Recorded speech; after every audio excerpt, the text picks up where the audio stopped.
Hello, everybody. This is your friendly neighborhood Lisa Foxy, and welcome back to Beacon Pines. So we're gonna continue on the story with that on here, and I am looking forward to it, and I hope you guys are too. All right, all right. So we're gonna catch up with Rollo at the treehouse. Oh, Hey Don, tracking down a lead. You bet. I heard a juicy new rumor. Turns out, when Sharper Valentine died, he left behind a peculiar last will and testament. Peculiar? Peculiar how? He didn't just give his kids an inheritance. There were conditions. Like what? The documents split, speculated that Iris had to take on a child as her ward. A kid our age who just showed up to town one night with a lawyer. Solomon? Bingo! So was forced to take care of him. Yep, she would have lost everything. Why would Sharpers care so much about some random kid? Rumor has it, old Sharper sowed some wild oats. That explains the way Harris treats him. Poor Solomon. How did you find all this out? A good reporter never reveals her source, Luca.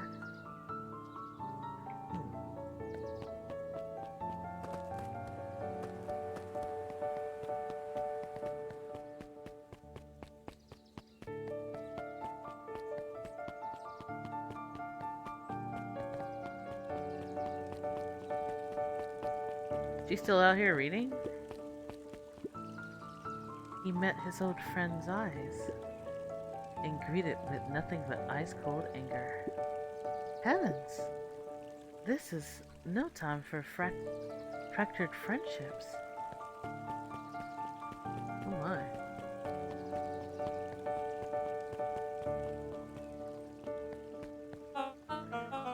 Excuse me, what are you doing?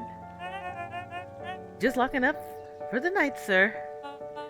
Oh, wonderful. I can only assume this means all festival preparations have been completed ahead of the schedule. Um, not exactly, sir. The storm set us back a bit and it's getting late, so we all decided to. You all decided to? Yes, sir. I was unaware that your job involved deciding things. We are all here at Perennial Harvest because we believed in creating a better future. Yes? Yes, sir. Very much, sir. Do you want to be the one to tell this town that we failed them? No. That we gave up because there was little rainstorms and we all got sleepy. Of course not, sir. Good. Then it's decided. Yes, sir. We'll work till the task is done. See that you do. Our harvest awaits.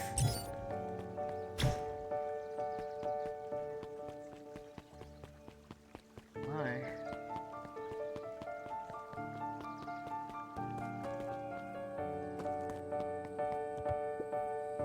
Rollo, are you still up there?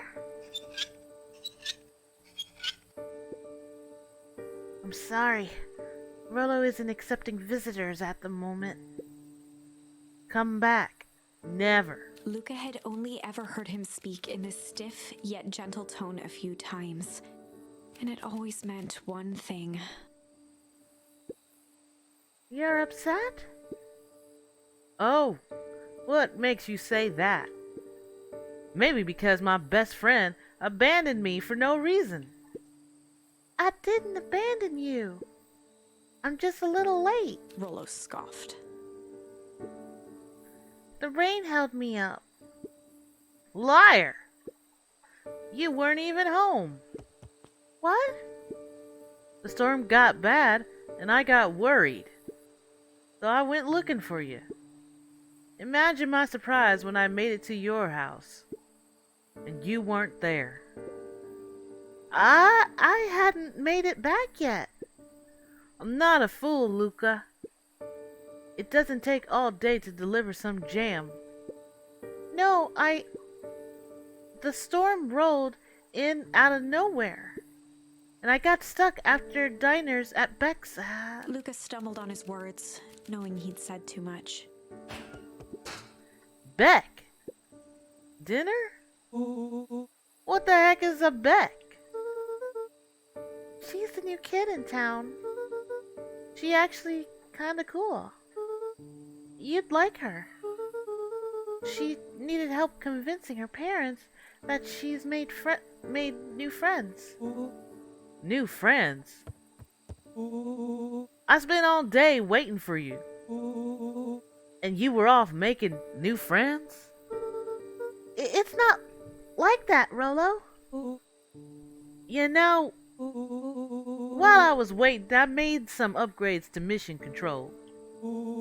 It was gonna be a surprise. But you took so long, and the storm knocked it all down. Just like you knocked down our friendship. What does that even mean? Luca became instinctively angry in response. Both boys were now shouting across the distance. It means you're a bad friend. You don't care about me. Of course I care about you, but I knew I'd get into trouble waiting so late for you. But I kept my word. 'Cause that's what friends do. oh wow, what a noble sacrifice you made. Easy for you to say. Your grand doesn't even care. You can stay out as long as you want. And you wouldn't even get in trouble. Seriously?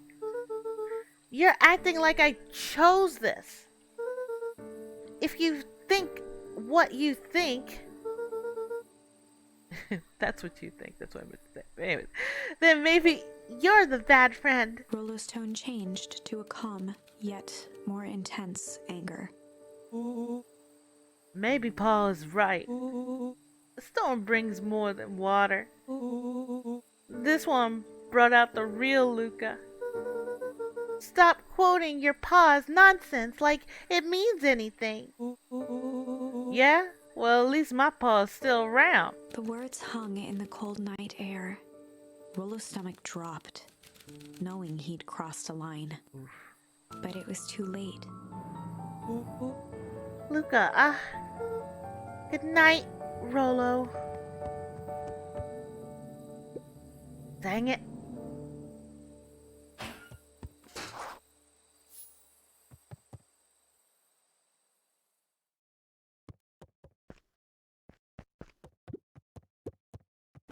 Luca dug through his old stuff, not even sure what he was looking for.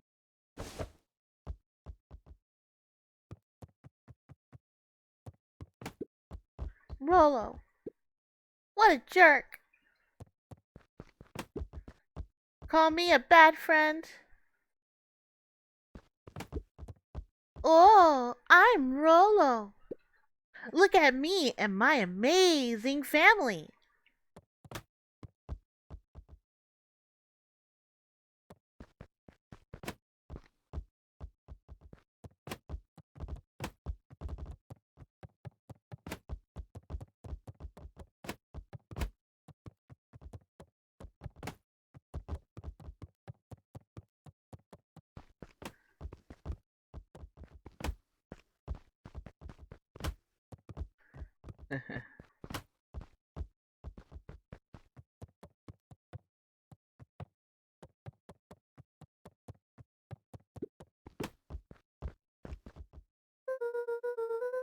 guess I'm just never supposed to make new friends. Aw. Luca? Gran cooed gently from the hallway. You slept straight through breakfast. Luca, are you alright? I'm fine. Just don't feel like getting up yet. Okay, I'll leave this oatmeal by the door. I've got to run out and take care of some things. Okay. I'll be back later to check in. Sure.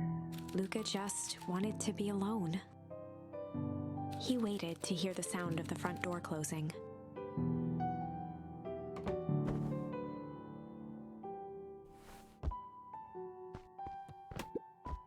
I bet Rollo's still gonna go to the festival. He's gonna be miserable.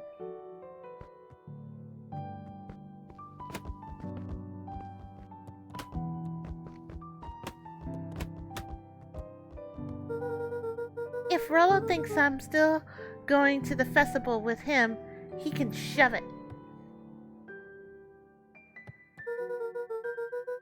Okay.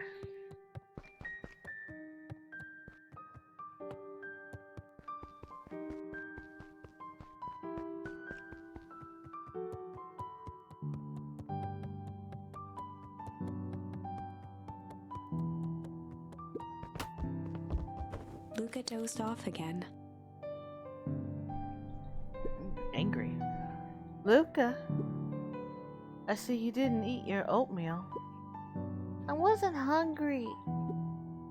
Well, just in case you get hungry, I'll leave a sandwich here too.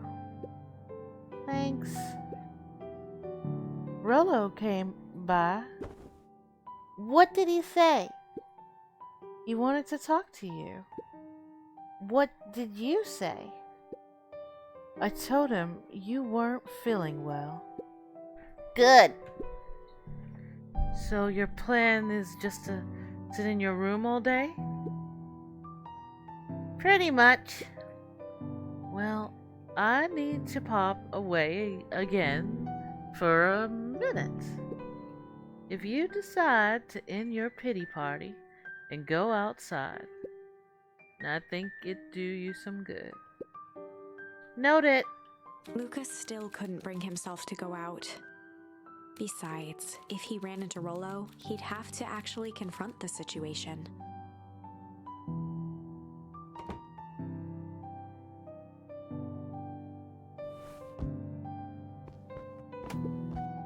There's never anything interesting at the festival anyway.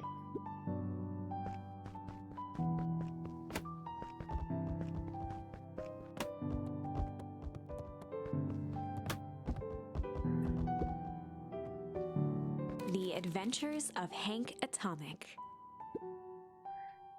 The complete first volume. Luca carefully opened the cover and began to read. Rollo had received it for his birthday. A special hardcover edition with behind-the-scenes commentary and bonus art. Rollo cherished it, but asked that Luca keep it at his house. Luca wasn't sure if it was because Rollo didn't trust himself with it, didn't trust his sister around it, or just wanted an excuse to come hang out at Luca's more often. Whatever the reason, Luca didn't mind. But it had stayed right there where Rollo had stashed it ever since. Now, at the foot of his bed, Luca lost himself in the pages.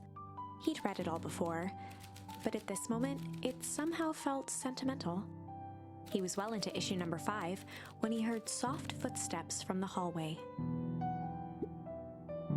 Luca, another little friend come to see you.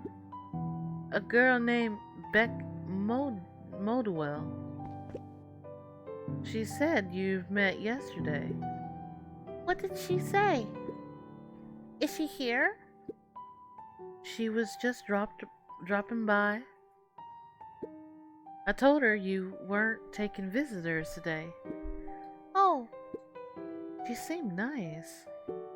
Yeah, you had a fight with Rolo, didn't you? Can I come in? Maybe later. All right then. I'll leave dinner on the kitchen table in case you want a bite before bedtime. Without realizing it, Luca had pouted away the entire afternoon. He once again felt the weight of it all and allowed his weary eyes to close. Luca stood in a vast black expanse. He looked up at his father standing beside him. Walt was working a straw at the bottom of a fountain glass, trying to collect the last bits of milkshake. Dad, where are we? Taking a final loud gurgling sip, his father peered up from the glass. He jangled the straw playfully with a warm smile, then lifted the empty glass as if to point into the darkness. The source? Luca's eyes followed his father's gesture.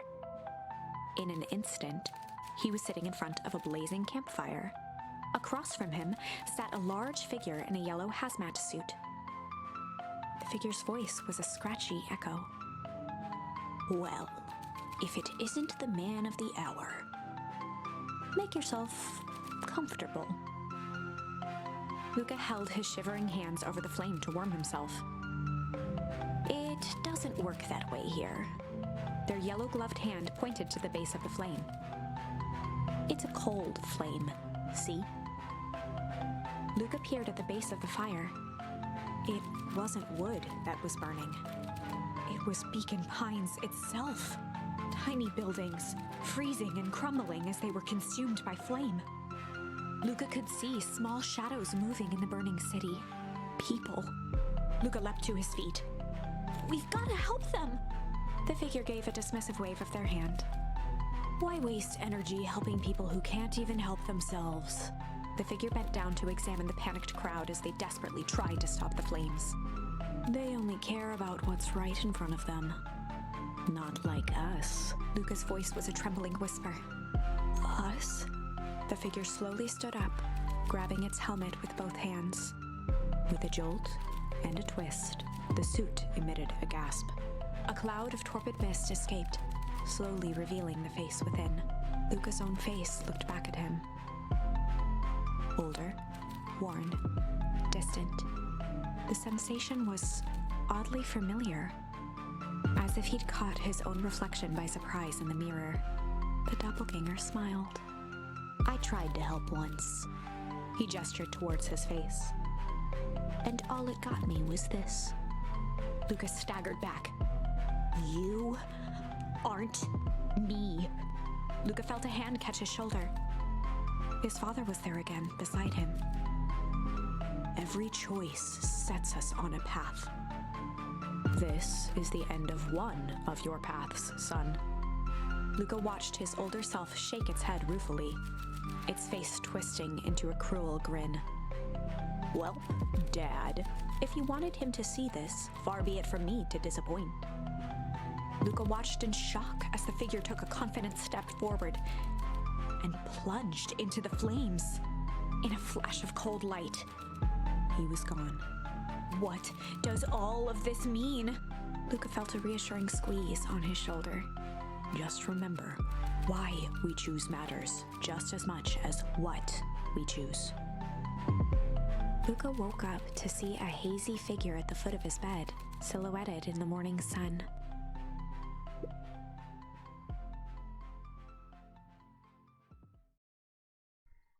Mom? No, dear. It's only Gran. Luca rubbed his eyes. The kind, concerned face of his gran came into focus. How are you feeling? Fine. Anything you want to talk about? I don't feel like talking. That's just as well. How about you sit there, and listen a bit. Whatever you and Rolo fought about doesn't matter. Buddy? Gran silenced Luca with a gentle pat on the leg. Fights between friends happen. What was said doesn't matter. That's the important thing is that it's not the last thing you ever say to each other. But he said stuff about Dad. Well, do you think he meant it? No, he was just mad. Mm-hmm. And do you mean any of the things you said to him? No. Good. One must appreciate friends in their best moments and accept them in their worst. Now get your little butt out of bed. The festival's today. You don't want to miss that, do you? I guess not. Seems like a good opportunity to make amends with Rollo, doesn't it? Luca gave a reluctant nod. So buy him a corn dog and apologize. But he's the one that What did I just say? buy him a corn dog. That's a good boy. Everything's better with corn dogs. I need to get going now. Got some fresh last minute festival business to take care of. I'll come find you at the fountain a little after lunch. All right. I love you, Luca. I love you too. Luca took a deep breath. Okay. Chapter 6. Through thick and thin. Despite Luca's bitterness, Gran was right. He needed to hash things out with Rollo. A big fight changes the nature of a friendship. Whether, in the end, it is for the better or for the worse, all comes down to understanding. If one is not careful, the same familiarity that builds the strongest of bonds can become the wrecking ball that shatters them. Luca emerged from seclusion, taking in the crisp festival air. But the events of the day weren't on his mind. He had to find Rollo.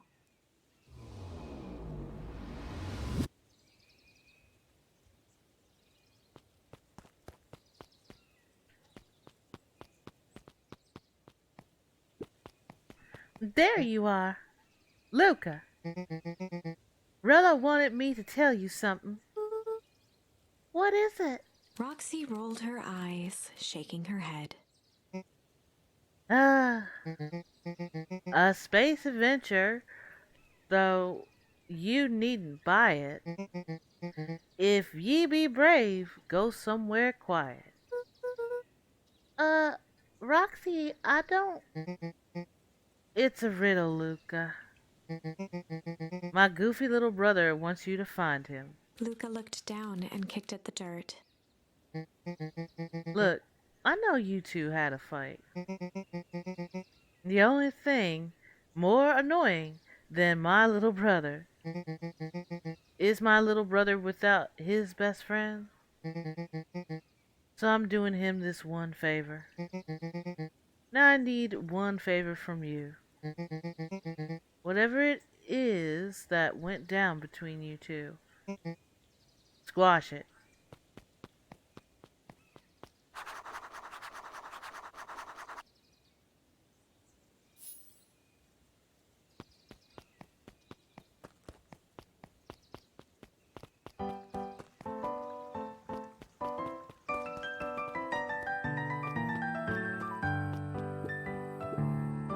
Did you hear? After Mr. Kears give his big speech, they're gonna try the first annual biggest catch competition. As long as a boot qualifies as a catch, I'm a shoe-in. Good luck.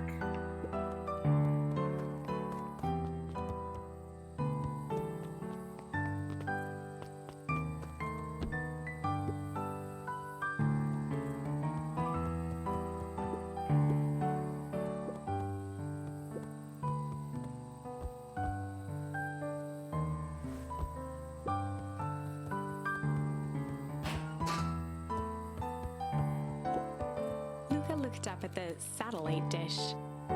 Rollo nearly killed himself putting that up into the tree. While it didn't turn the radio into an interstellar communicator, as he'd hoped, it did at least boost the signal enough to overhear truckers one town over.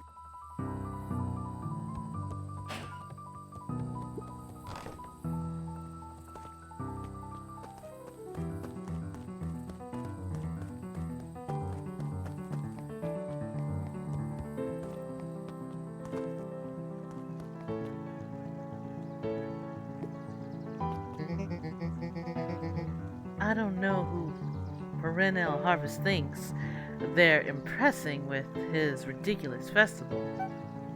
Totally. The town's still falling apart. The weather's still cruddy. And the season's harvest looks like it's gonna be worse than last year. You said it. No amount of corporate pandering is gonna change any of that. Exactly. But the lemonade at the drink stand over there does look pretty tasty. Fitz, I'm still gonna be mad at them. I'd just rather be mad while sipping some delicious lemonade is all.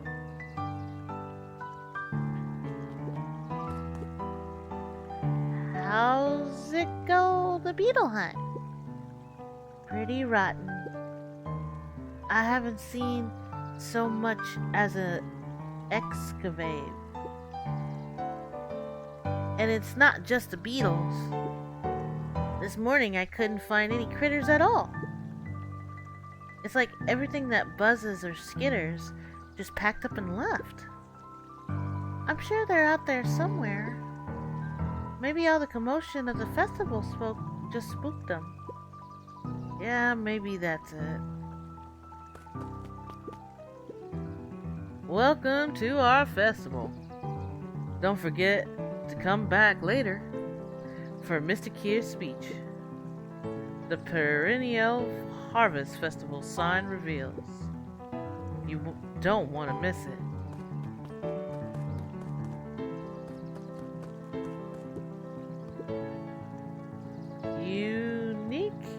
New York. Unique New York. Huh? Oh, don't mind me. Just warming up for my big ceremony speech. Mr. Kerr pointed to his grinning mouth. Gotta limber up the old gab box. You nervous?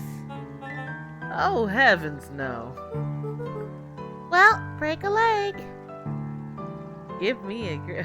Okay, well, whatever that part there was said, it was pretty quick. Jeff was staring into the distance with a wistful look.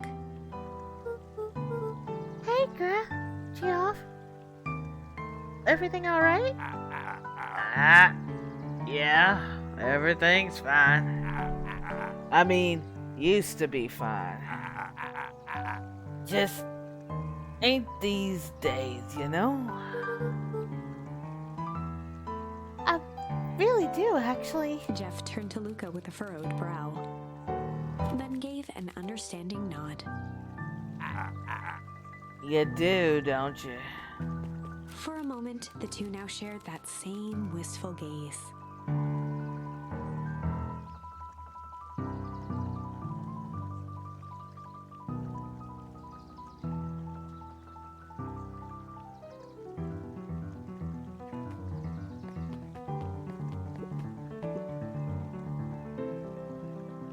Ain't moving.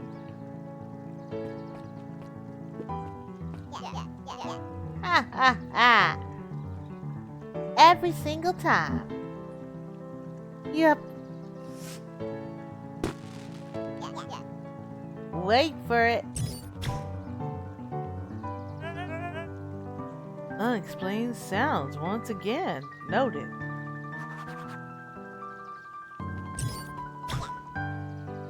Like clockwork. What a bunch of drones. Haha.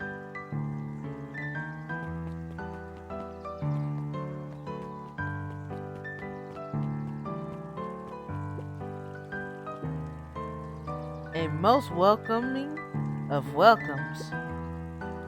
Would you like to share your thoughts? We've always strived to improve. Nope.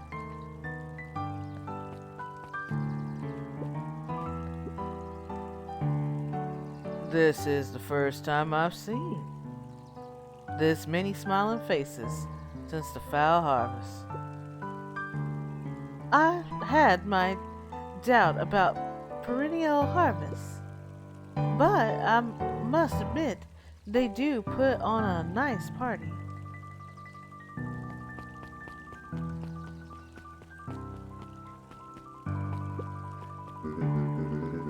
And I was able to return the perennial harvest safety suit you borrowed. I don't think anyone noticed. Good. Now, will you tell me what you need it for? It was my favorite for an enemy of my enemy. This isn't gonna harm Mr. Kier, is it? All you need to know is that it's for the good of the family.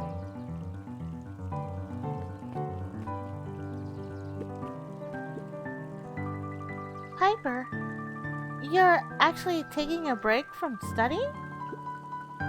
I want to see what all the festival fuss is about. But I can't help but notice you still brought your backpack full of books. Luca, backpacks can carry a lot more than just books. True, true. So what you got in there? Books?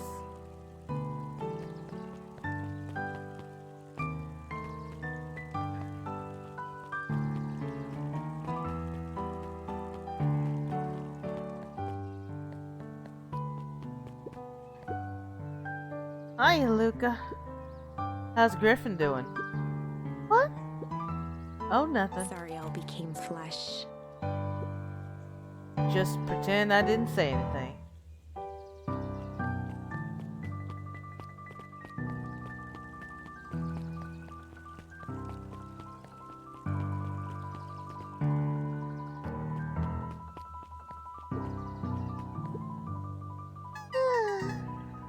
I got a question for you. What do you think this whole festival is for? The way I figure it, Perennial Harvest is trying to win over the town. Like bribe, but with balloons. Cynical. I like where your head's at. That's what I assumed at first, too, until I eavesdropped on a couple of gossip clipboards. What if I told you that this whole thing is really a special shindig for a super secret guest of honor? A special guest? Who? I haven't dug deep yet, but whoever it is, PH thinks they're a big deal.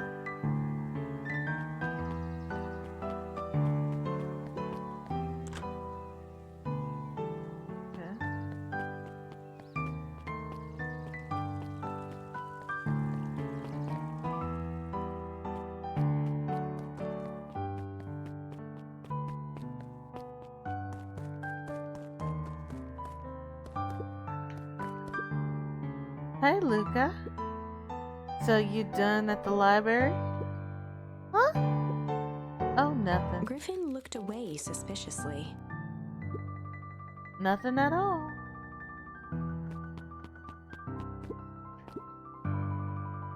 Luca, did you know the Beacon Pines is actually unincorporated? A lot of people don't know that. Well, I didn't know. What's that mean? It means most public works are handled internally. We do all the pipelines.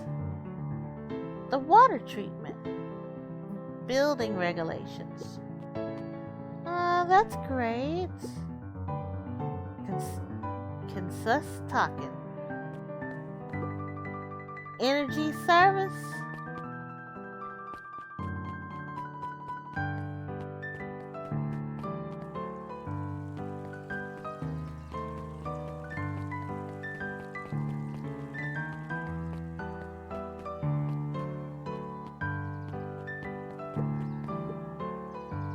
Library somewhere quiet.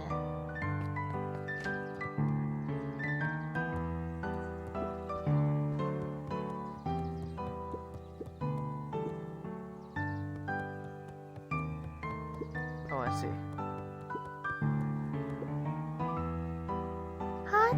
Hi, Jace.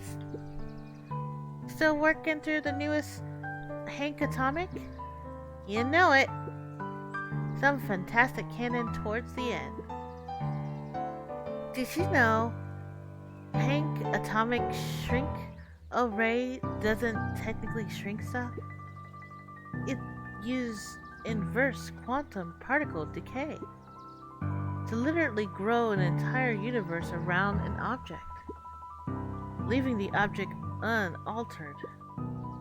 So it just looks shrink compared to everyone else, to everything else.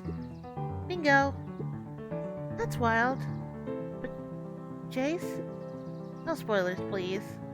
Oh, right. Sorry. Hey, Luca. Kato's eyes lit with excitement. I've been expecting you. Bravo on deciphering the first riddle. The first... Oh, you didn't think that was all, did you?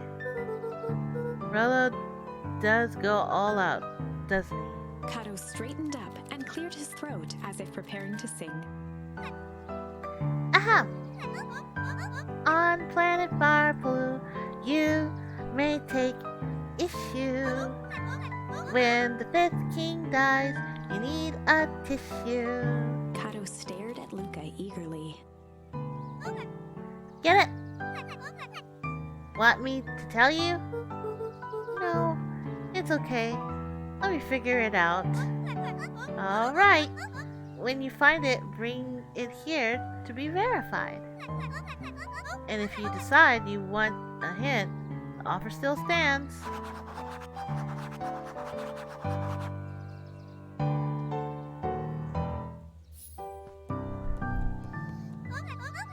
I can tell you one thing, it's not out there. What you need to find is inside the library somewhere. Luca grabbed the 5 pillars of success from the shelf. Once you got a book, you can either bring it here to me, or just grab a different one. Let's see, what do we have here? 5 pillars of success. Nope, I'm afraid that's not the correct book. Okay, here's a hint. The words I emphasized are important. On planet Farpool, you may take issues. When the 5th king dies, you'll need a tissue. 5th issue.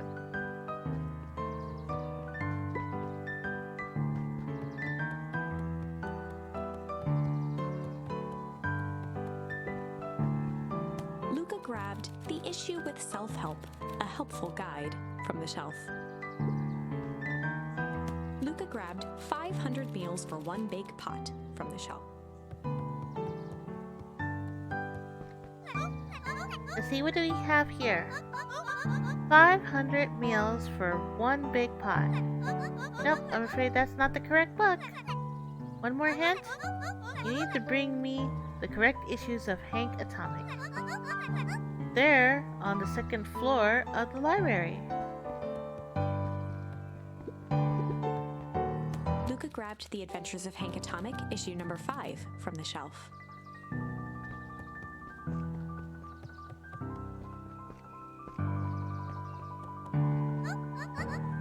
You found it! Kato removed his book from the desk and replaced it with Luca's, turning on the lamp.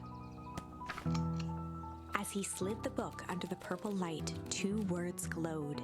The Adventures of Hank Atomic, Issue 5. Luca clicked his tongue with recognition. Rollo's cipher pen. He used to write secret messages everywhere with that. And only I had the special flashlight needed to reveal it. But I lost it. Well, apparently he traded Geoff for this purple light bulb. Parted it with his entire Halloween candy stash. Oh, Rollo. Now let's see. Kato began flipping through the pages, stopping when he hit a glowing word. Get away with such a gift. He continued flipping. Only found in Grub Cart. Reaching the end of the book, Kato looked up. That's it. Gift in Grub Cart. Griffin Grub Cart. He wants me to go to Griffin's snack stand. Ah, brilliant. I guess you're off then. Good luck on the rest of the scavenger hunt. Thanks, Kato.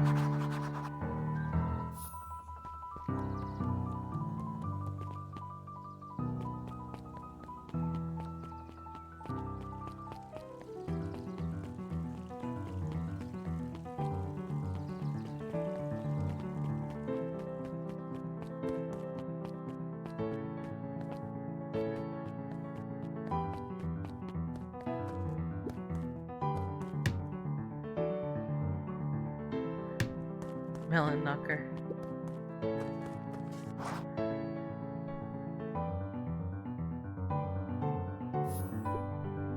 Hey, Griffin. Did Rollo come? Before Luca could finish his sentence, Griffin handed him a corn dog. Oh, that's it. Bought, paid for enjoy. I thought there was supposed to be a riddle or something. Luca shrugged, taking a sizable bite out of the corn dog. Ugh. It's cold. Oh yeah. That's been sitting here for a while. Rollo wanted me to be sure to give you that one specifically. Well, that's just... Luca tongued at his cheeks, feeling something rough between his teeth. He reached into his mouth and pulled out a slip of paper. Oh, come on. He shook off the bits of corn dog to read the slip. I pick up when you need some pep. Near the fountain up the step. Luca finished off the remainder of the corn dog. This is getting to be a whole thing.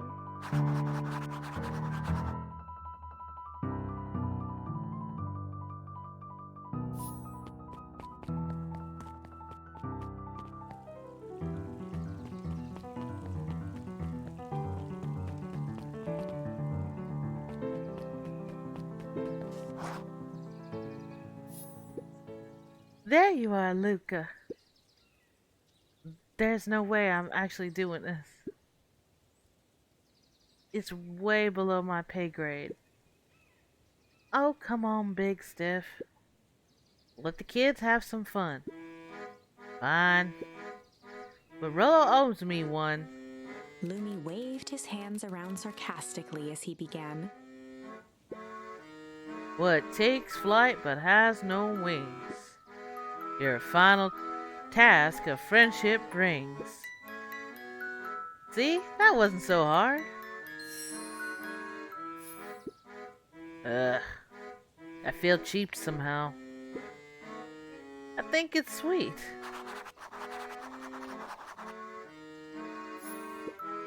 Good luck, Luca.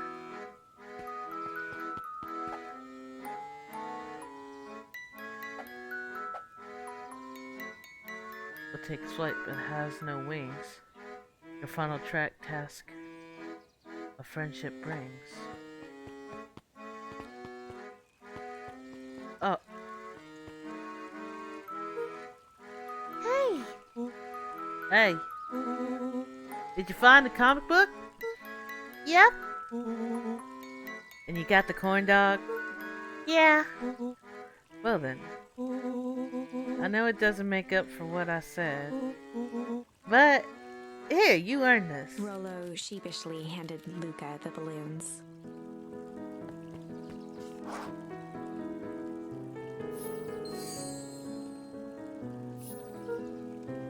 Thanks. You didn't have to go to all this trouble. I'm sorry I got so mad. Dang it, you were supposed to let me apologize first. Oh, sorry. Now you apologized twice before me. Let's just do this. Luca, I'm really sorry. With everything that's happened with your mom and all. I've always wanted to be there for you. Be a good friend, you know? When you said you were hanging out with someone else, I kinda freaked out. Polo, Still my turn. I felt like if you needed some new friend to help you, I meant that I wasn't good enough. But that was selfish and wrong. I was wrong. I'm sorry, Luca. Okay, apologies over. You can talk now. Luca threw himself at Rollo, hugging him as tightly as he could. Rollo, I don't deserve you. I don't deserve you either. That's why we deserve each other. So, what else do you want to do today? We could snoop around and try to find some info about your mom. Snoop, where? I could probably sneak into Perennial Harvest HQ while everyone's at the festival. Aren't you curious about all the stuff those clipboards write down? What if we get caught? I think I've had enough excitement for 1 week. Let's just make the rest of the day about us. Really? Yeah, the rest of the world can wait 1 more day. You know, I've been waiting to get some work done on MCDC at Mission Control. That aim is a bit unpredictable.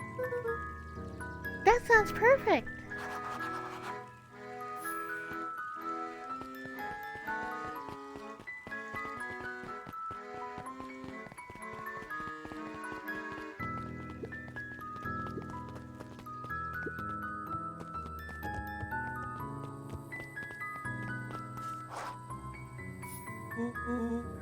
Oh, I almost forgot. I ran into your gran this morning. She asked me to give you this. Rollo handed Luca an unopened letter. I'll wait for you inside if you want to read it now. A letter? Luca, some things are going to happen that might be difficult for you to understand. Boy, If I am honest, I hardly understand them myself. But whatever happens, I need you to know that I love you. None of this is fair to you. You have already lost so much.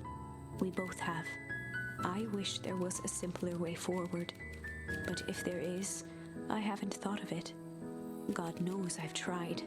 Everything I've done, I did for you. I hope someday you can accept that. Love, Gran. I love you too, Gran. Luca folded the paper into his pocket and headed up the ladder.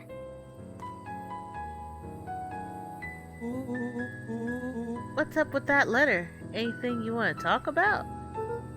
Maybe later. Sure, whatever you want.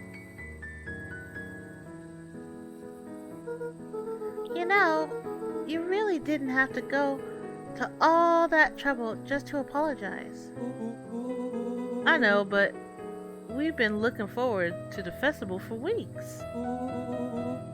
After I ruined everything with my big mouth. This was the best way to make sure you still had a good time without me. Hello. Luca was at a loss for words. But that was fine. Words aren't always necessary. The festival seems nice. Was it nice? We can still go. Nah, this is fine. Well, there's always next year. Sadly, this was untrue.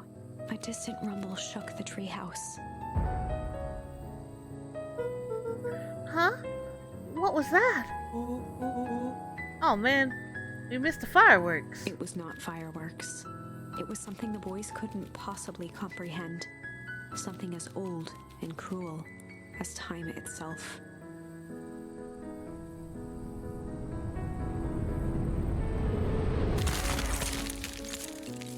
Oh.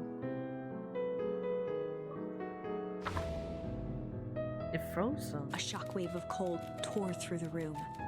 A bitter, unfathomable chill. Before they could react, it encased them in ice. Oh. Two boys, reunited by friendship, only to be cruelly separated by a malevolence beyond reason. And so, our story ends on this melancholy scene. In a silent treehouse turned statuary, in a town brought low by its secrets, sits a pair of friends, alone, together. For the rest of time. The end. Wow. No, that can't be the ending. It simply can't. I won't accept it, and I hope you won't either. There are more endings, more possibilities. I can feel it. We are just going to have to sort through them all until we find the one that fits.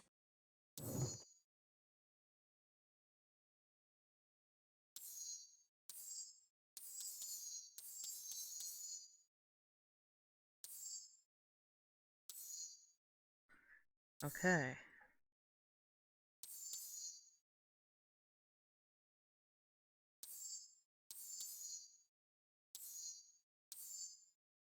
So shame. Fight. Okay. Still nothing for this yet. So I'll go back to this.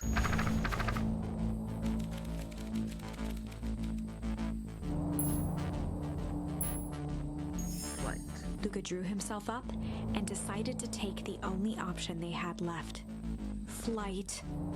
He squinted down the barrel of the mission control defense cannon, aiming it through an opening in the dense tree branches.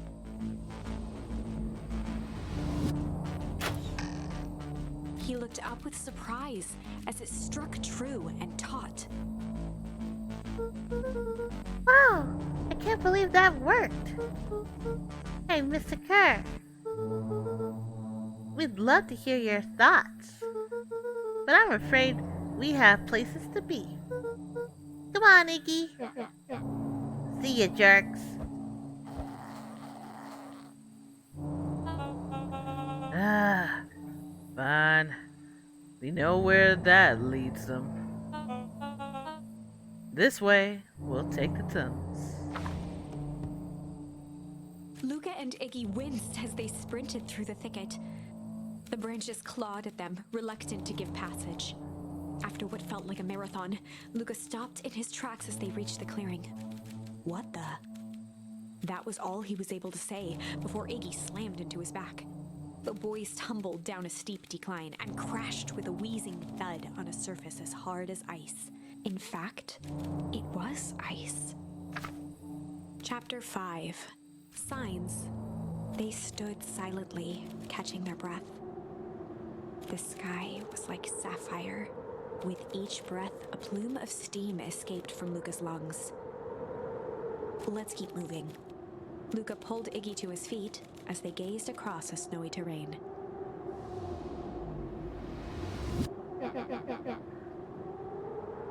That was actually pretty bad, but. Uh-huh. I think we lost him. Are we up in the mountains? I think so. If anything, we went downhill. Then what's up with the Winter Wonderland? All I know is there's no going back the way we came. Let's see if we can get our bearings. Follow me.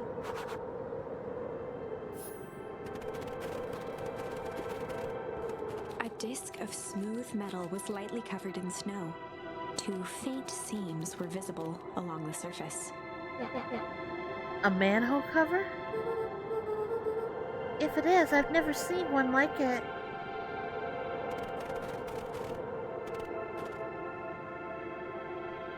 What's the readout? Sitting just above 250, 258 Kelvin. That's down a bit from last time. Should we report this to Mr. Kerr? Still within safe ranges. It may be spreading, but it's under control for now. Even a small nudge, the equilibrium will cause a cascade. Dude, relax.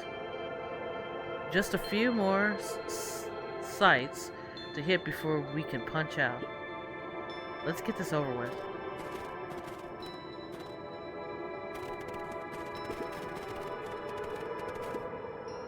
What's all this? Well, it's hard to say. All the snow. I think it's a town sign. I can almost make out letters under there. What town could this even be? There couldn't be another town this deep into the woods. Weep Woods. I'm looking for evidence at the contrary. Let's figure out what we're dealing with here. Step 1. Snow's gotta go. I'll see what I can do.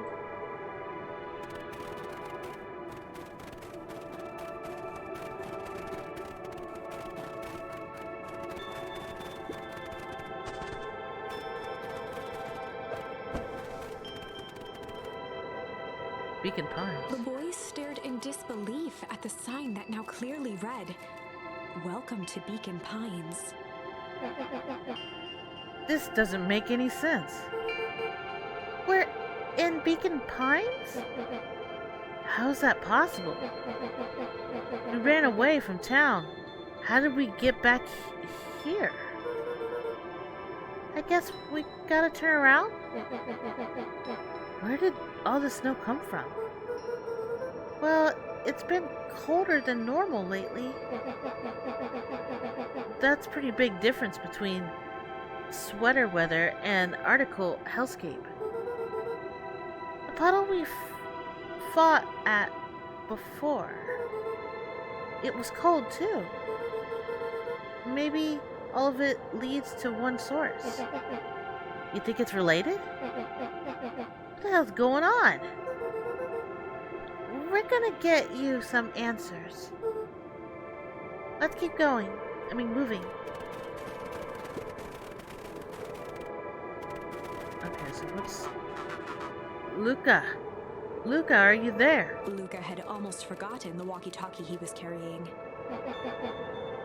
It's that bozo Kerr. I hope nothing bad has happened to you out in those woods. Luca looked at Iggy with hesitation. No need to be rude. With a resigned sigh, Luca responded. It seems like only dangerous thing in the woods is you. He speaks, the young man of the hour. Now, how in Tarantula did you end up with one of our radios. Just lucky, I guess. Boy, howdy, you Van Horns are full of surprises, aren't you? You knew my parents? I never had honored of meeting your father, but your mom sure was a handful. Luca winced, shoving the walkie-talkie back into his pocket. Gotta keep moving.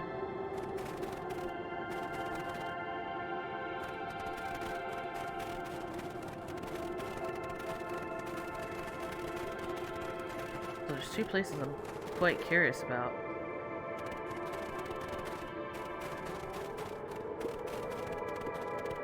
The fencing glistened, each chain link encapsulated with a translucent layer of ice. Looks like the stuff they put up around Weep Woods. The stuff who put up? I don't know.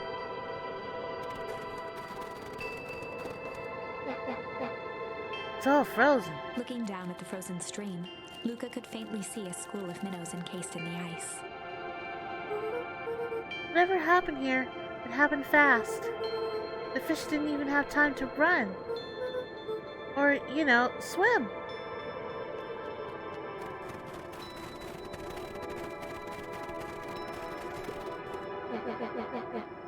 The stuff looks familiar to you. It looks like a burial near the puddle I Drug me into? Yeah.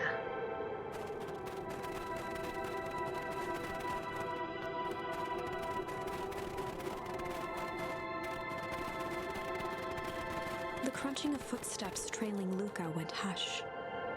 He looked back to see Iggy's face twisted with confusion. Everyone's gone. What?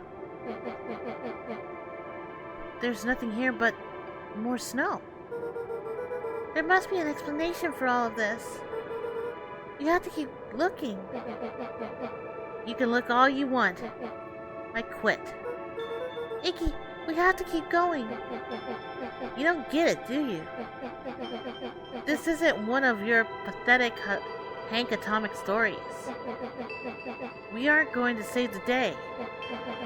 We aren't even gonna save ourselves. My face is mangled. Town is destroyed.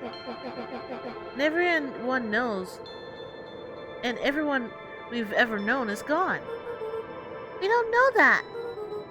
You can't just quit. Do whatever you want. I'm done.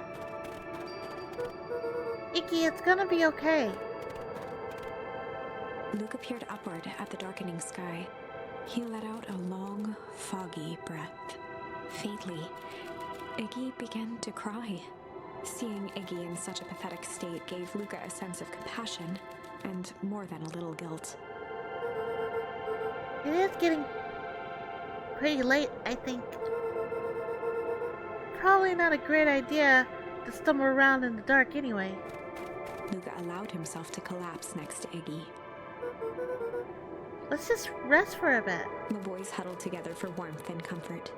If not for exhaustion, their minds would be racing, trying to make sense of the events of the day. As it was, all they had energy for was to sit in silence, numb.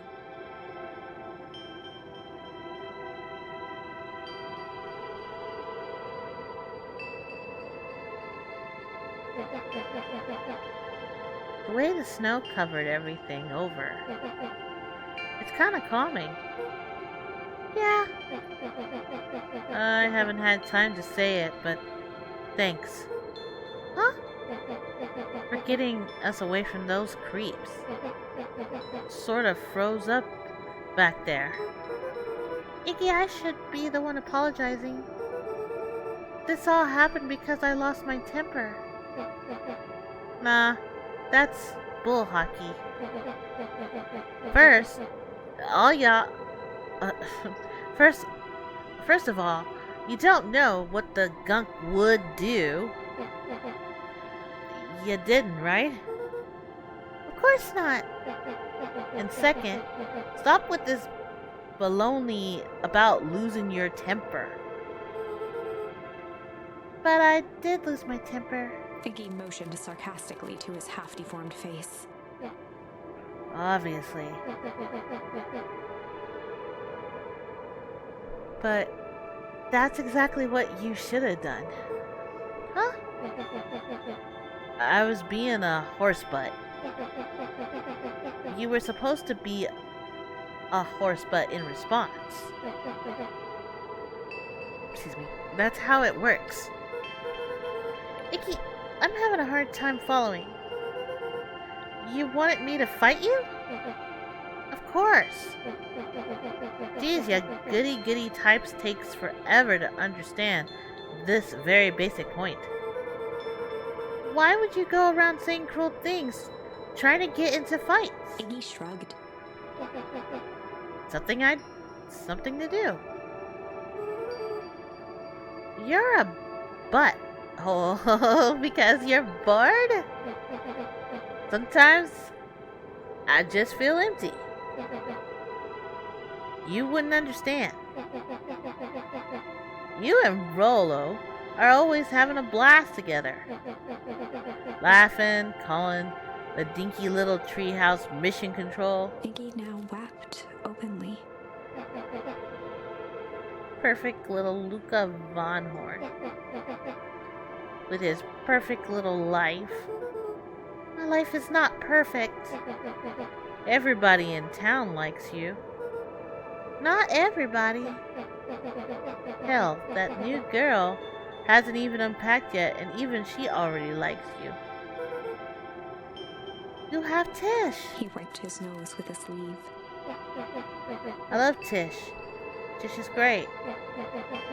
But she ain't exactly the world's greatest conversationalist, you know? Luca gave a warm chuckle. I get that impression. Iggy cleared his throat as he wiped his eyes. Huh? Must be raining out here. Definitely. Iggy arched into a wide yawn. We should probably try to get some sleep. Yeah. Let's lay low for now. Tomorrow, we'll get to the bottom of all this. Luca's eyelids began to slowly drift shut. Luca? Yeah? I always did want to see the inside of your dinky little treehouse. What do you think? Not bad. I'll give you a full tour when we get back. Yeah, I know. Huh? That's all Luca could whisper before succumbing to sleep. Iggy snuggled in some more. When it comes to the worst days of my entire life, this one wasn't half bad. The house smelled of warm bread. Luca was playing with toy blocks on the living room rug. He looked up to see his parents on the couch. His mother held his father's head in her lap. She idly stroked his hair while humming a song. A voice behind Luca spoke. "This is how you remember them, huh?" Luca turned to see his own face. The doppelganger from his dreams, still clad in a yellow hazmat suit, still carrying a look of disdain behind empty eyes. "Aww, look at this perfectly cozy scene. You know it wasn't really like this." The figure picked up a toy block and inspected it. "It's amazing the facades that one can build given the right materials. Not that I blame us. These are a child's memories, all warm and fuzzy. You don't remember, do you?" Lucas snatched the block from the figure's yellow-gloved hand. "Remember what?" The doppelganger pointed to the couch. "The last day we saw him alive. The day he chose to abandon us."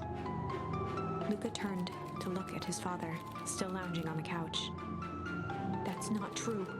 He didn't abandon us." The doppelganger waved his hand dismissively. "Everything is true here. It's just a matter of what we choose to see. Let me show you." The world flickered and pulsed.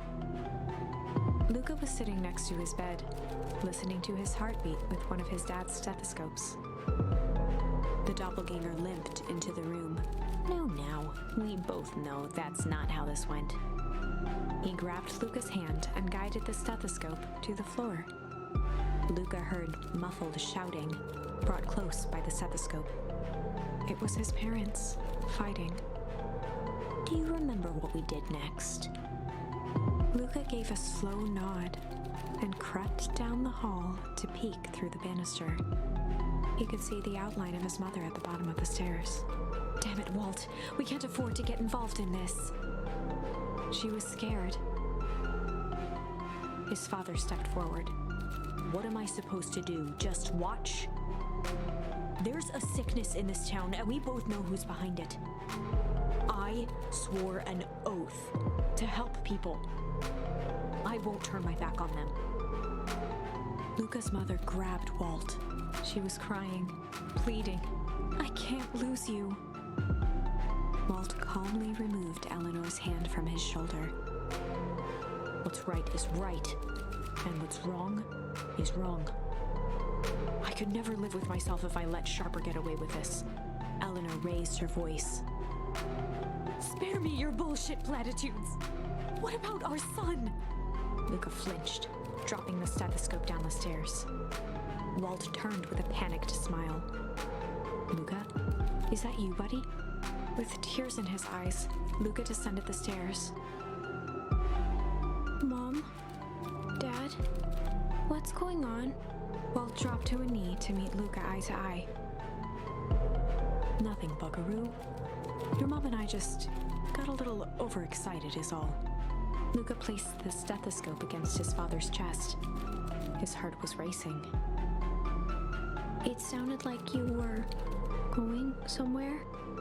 Walt gently removed the device from Luca's ears. Listen to me, Luca. I have some business to take care of. I'll be back in time to tuck you in. Luca hugged his father tightly. Promise? Walt stood up and walked to the door. He glanced over his shoulder. I promise. With a wink and a grin, he put on his hat and strode out into the evening sun. A figure approached soundlessly from the foggy snowfall. It stood above them, lingering in contemplation. Slowly raising one hand above Iggy, it snapped out 2 brisk raps on his head. From a deep slumber, Iggy sprang up defensively. Get your hands off me! Whether it was the calming presence or the recognition that he was not in danger, Iggy felt his clenched fists lower. What do you think you're doing? Luca looked up, gradually remembering his whereabouts. The figure exhaled a cloud of warm vapor. You two certainly have caused a lot of commotion. What's that supposed to mean? Take it easy, Iggy. We were asleep, minding our own business. You're the one running around, knocking on people's head. I'm sorry if it hurt you, Iggy. You didn't hurt ain't nobody. Anybody? Huh? Oh, I see. You think you're better than me. You... When it came to complete strangers, Iggy had trouble cobbling together an insult. You big-hatted, scarfy-necked furball. Mm-hmm. Okay, lower the temperature a bit there. Interesting choice of words. I mean, let's all just calm down. Who are you? A friend. An observer. A hitchhiker of the infinite expanse of possibilities. Great. How about a name? If you must call me something, you can call me Nat. Iggy huffed with gratification. How about you make like a gnat and buzz off? Very well. Nat began to turn away indifferently. Wait! Do you live here? You might say that. So you know where we are? You might also say that. Look, pal, we just want to find a safe way out of here. You want to help us or not? Before knowing how to leave, one must know where they are. Alright, that does it. Look, I don't know about you, but I'm getting out of here, one way or another. Iggy turned sharply and began to stomp off.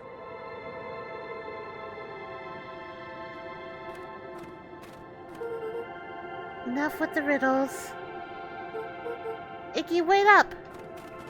Realizing he'd worn their patience then, Nat relented. Very well. I suppose this isn't the time for metaphors. I'll show you how to get back home. Luca and Iggy turned around with hope in their eyes. Come here. Nat took a deep breath in. Close your eyes. Nat exhaled slowly, then snapped his fingers. Okay, open them. For a brief moment, Luca and Iggy let themselves believe that some great magic was about to unfold, until they opened their eyes and found themselves in the exact same place, cold and disheartened. This is your home. This is Beacon Pines.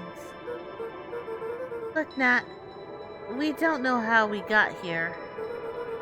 Maybe we stumbled through some time travel gate in Weep Woods. We teleported to some alternate universe. Or this is all just some cruel experiment by Kurt and his goons. But this is not our home. You're inching closer to the truth. Alas, the reality is such less fanciful. Just give it to us straight. So be it. As I said, this is Beacon Pines.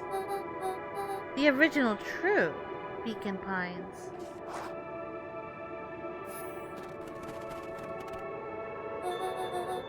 You both grew up here. But the town you've called your home the past several years is a replica. A remarkable achievement of engineering, to be fair. But replica nonetheless. That's impossible. It's too much work. You need a whole town to replace a whole town. Indeed, to pull off such a feat would require immense labor power. That which would be moved. That much would require a precise duplicate. We would have noticed. Someone would have noticed? You think so? Unless auditing was impeccable, a mindful nabbing attention to detail. As for the innumerable trivialities which complete the tape story, well, you can leave that to the miraculous thing we call a brain.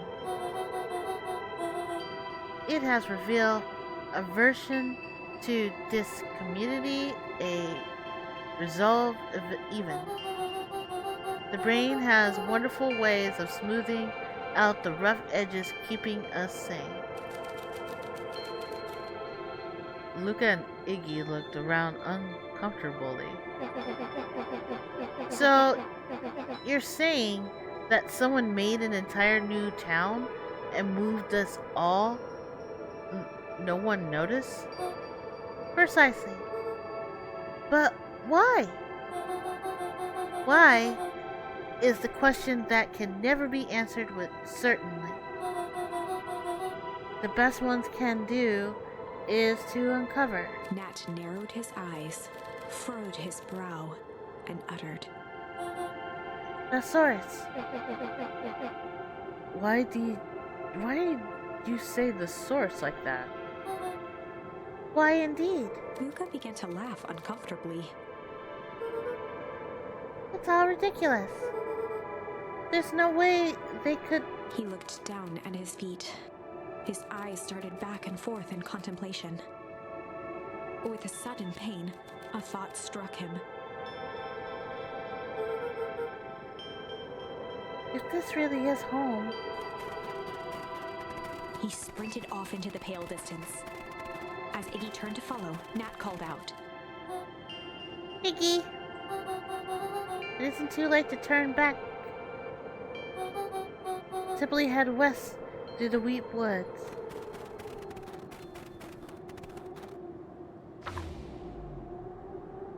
Chapter 6. The Source. Nat expressed his sympathy with a shrug and sauntered off as unassumingly as he'd arrived. He'd given Luca and Iggy what they needed, and nothing more. As Luca sprinted across the snow, the events of the past few days became clearer, pieces to a larger puzzle. Rollo said he was underground somewhere, captured. Mr. Kerr tried to cover it up with lies. The clipboards were hell-bent on capturing Iggy.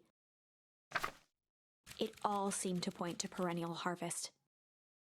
But right now, there was one thing that Luca needed to know.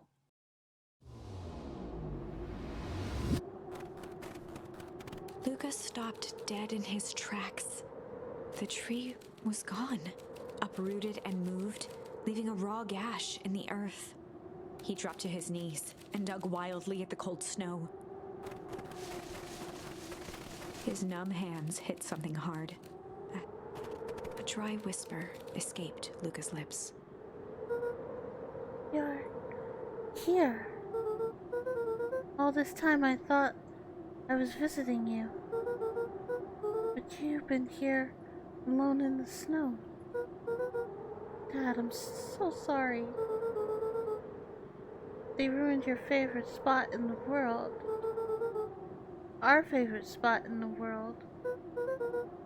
Dad, what do I do? There was no reply, just snow-covered silence. Why'd you give the slip like that? What if I couldn't find you, jerk? Iggy finally noticed the tears welling in Luca's eyes and the snow-covered grave. Oh. Iggy, they stole this tree, Iggy. Yikes. Suddenly, they heard the crunch of approaching footsteps in the snow.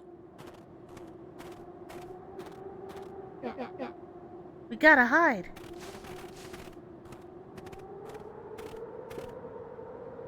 $259K. Fall off distance still good. Dude, did you hear me?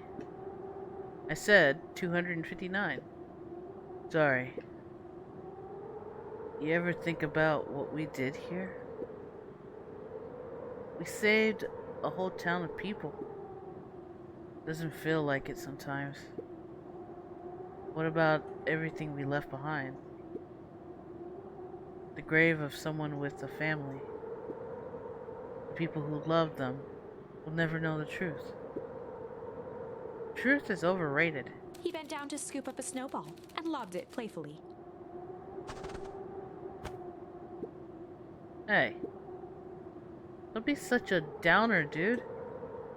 We took this job to change the world. Yeah. Come on. It's almost lunchtime. Weirdo.